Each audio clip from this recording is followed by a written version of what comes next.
Good evening. During the past 3 weeks, you have been reading and hearing about the massive invasion of South Vietnam by the communist armies of North Vietnam.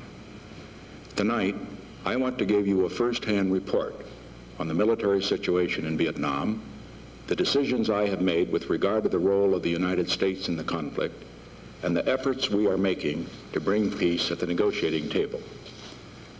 Let me begin briefly by reviewing what the situation was when I took office and what we have done since then to end American involvement in the war and to bring peace to the long-suffering people of Southeast Asia. On January 20, 1969, the American troop ceiling in Vietnam was 549,000. Our casualties were running as high as 300 a week. 30,000 young Americans were being drafted every month. Today, 39 months later, through our program of Vietnamization, helping the South Vietnamese develop the capability of defending themselves, the number of Americans in Vietnam by Monday, May 1st, will have been reduced to 69,000. Our casualties, even during the present all-out enemy offensive, have been reduced by 95%. And draft calls now average fewer than 5,000 men a month, and we expect to bring them to 0 next year. As I reported in my television address to the nation on January 25, we have offered the most generous peace terms in both public and private negotiating sessions. Our most recent proposal provided for an immediate ceasefire, the exchange of all prisoners of war, the withdrawal of all of our forces within 6 months, and new elections in Vietnam, which would be internationally supervised with all political elements, including the communists, participating in and helping to run the elections. 1 month before such elections, President Thieu and Vice President Hoang would resign. Now, Hanoi's answer to this offer was a refusal even to discuss our proposals, and at the same time, a huge escalation of their military activities on the battlefield. Last October, the same month when we made this peace offer to Hanoi, our intelligence reports began to indicate that the enemy was building up for a major attack. And yet we deliberately refrained from responding militarily.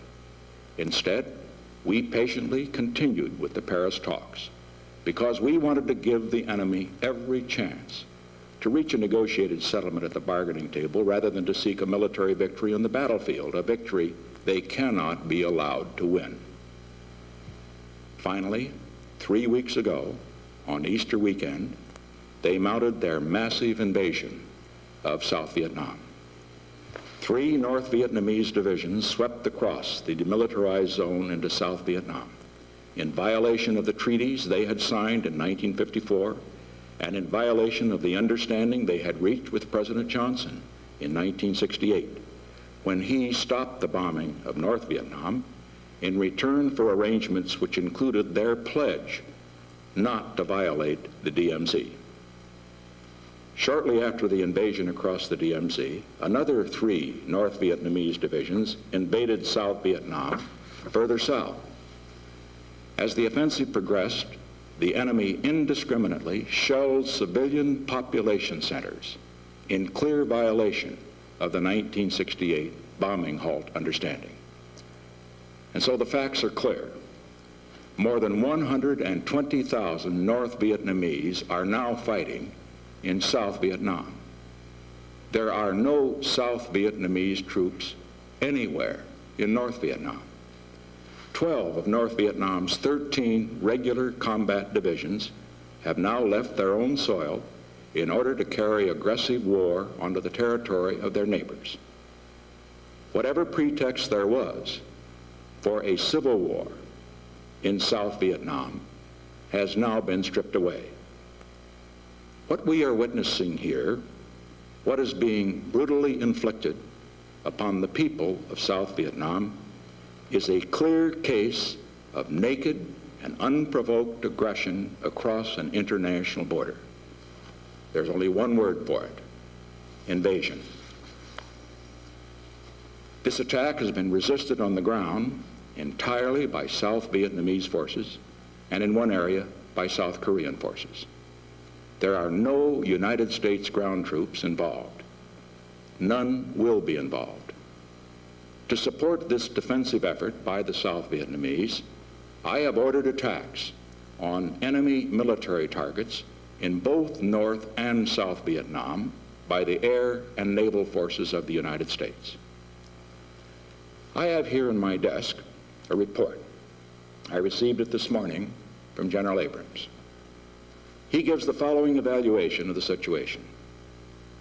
The South Vietnamese are fighting courageously and well in their self-defense. They are inflicting very heavy casualties on the invading force, which has not gained the easy victory some predicted for it 3 weeks ago. Our airstrikes have been essential in protecting our own remaining forces and in assisting the South Vietnamese in their efforts to protect their homes and their country from a communist takeover. General Abrams predicts in this report that there will be several more weeks of very hard fighting. Some battles will be lost, he says, others will be won by the South Vietnamese. But his conclusion is that if we continue to provide air and sea support, the enemy will fail in its desperate gamble to impose a communist regime in South Vietnam. And the South Vietnamese will then have demonstrated their ability to defend themselves on the ground against future enemy attacks. Based on this realistic assessment from General Abrams, and after consultation with President Tew, Ambassador Bunker, Ambassador Porter, and my senior advisors in Washington, I have 3 decisions to announce tonight.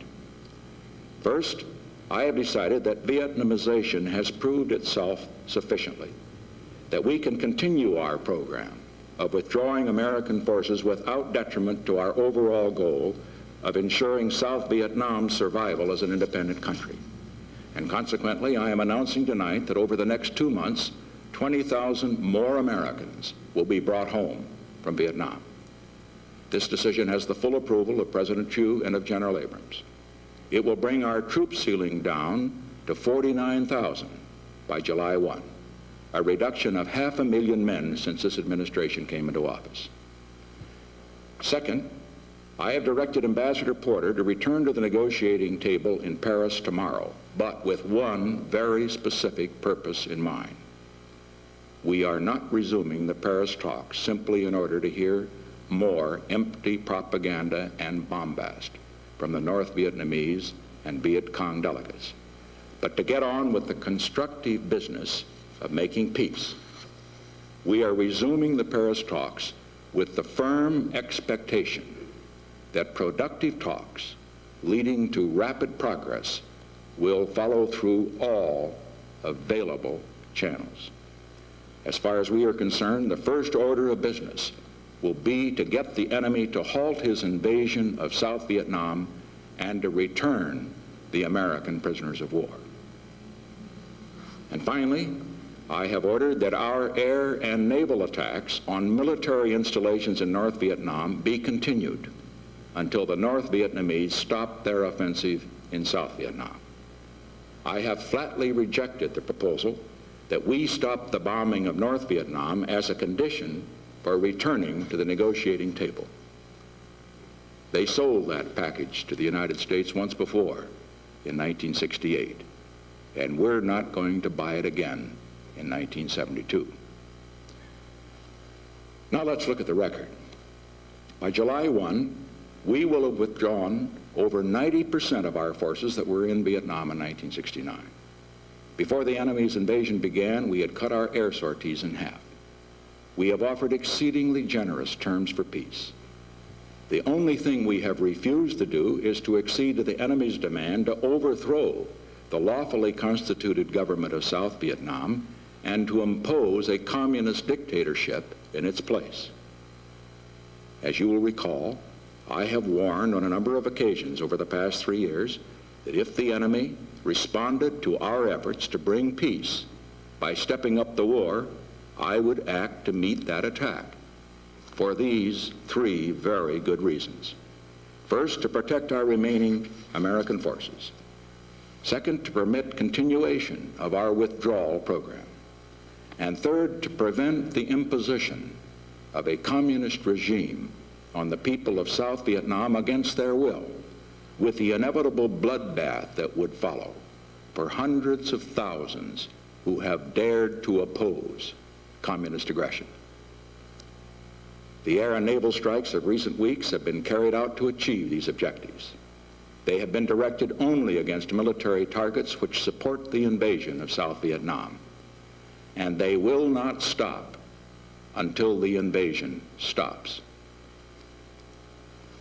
The communists have failed in their efforts to win over the people of South Vietnam politically, and General Abrams believes that they will fail in their efforts to conquer South Vietnam militarily. Their one remaining hope is to win in the Congress of the United States and among the people of the United States the victory they cannot win among the people of South Vietnam or on the battlefield in South Vietnam. The great question then is how we, the American people, will respond to this final challenge. Let us look at what the stakes are, not just for South Vietnam, but for the United States and for the cause of peace in the world. If one country, armed with the most modern weapons by major powers, can invade another nation and succeed in conquering it, other countries will be encouraged to do exactly the same thing in the Mideast, in Europe, and in other international danger spots. If the communists win militarily in Vietnam, the risk of war in other parts of the world would be enormously increased. But if, on the other hand, communist aggression fails in Vietnam, it will be discouraged elsewhere, and the chance for peace will be increased. We are not trying to conquer North Vietnam or any other country in this world. We want no territory. We seek no bases. We have offered the most generous peace terms, peace with honor for both sides, with South Vietnam and North Vietnam, each respecting the other's independence. But we will not be defeated, and we will never surrender our friends to communist aggression. We have come a long way in this conflict. The South Vietnamese have made great progress. They are now bearing the brunt of the battle. And we can now see the day when no more Americans will be involved there at all. But as we come to the end of this long and difficult struggle, we must be steadfast and we must not falter. For all that we have risked and all that we have gained over the years now hangs in the balance during the coming weeks and months. If we now let down our friends, we shall surely be letting down ourselves and our future as well. If we now persist, future generations will thank America for her courage and her vision in this time of testing. And that is why I say to you tonight, let us bring our men home from Vietnam. Let us end the war in Vietnam. But let us end it in such a way that the younger brothers and the sons of the brave men who have fought in Vietnam will not have to fight again in some other Vietnam at some time in the future. Any man who sits here in this office feels a profound sense of obligation to future generations. No man who sits here has the right to take any action which would abdicate America's great tradition of world leadership or weaken respect for the office of President of the United States. Earlier this year, I traveled to Peking on an historic journey for peace. And next month, I shall travel to Moscow on what I hope will also be a journey for peace. In the 18 countries I have visited as president, I have found great respect for the office of President of the United States. And I have reason to expect, based on Dr. Kissinger's report, that I shall find that same respect for the office I hold when I visit Moscow. I do not know who will be in this office in the years ahead, but I do know that future presidents will travel to nations abroad as I have, on journeys for peace. If the United States betrays the millions of people who have relied on us in Vietnam, the President of the United States, whoever he is, will not deserve nor receive the respect which is essential if the United States is to continue to play the great role we are destined to play of helping to build a new structure of peace in the world. It would amount to a renunciation of our morality, an abdication of our leadership among nations, and an invitation for the mighty to prey upon the weak all around the world. It would be to deny peace the chance peace deserves to have. This we shall never do. My fellow Americans, let us therefore unite as a nation in a firm and wise policy of real peace. Not the peace of surrender, but peace with honor. Not just peace in our time, but peace for generations to come. Thank you, and good night.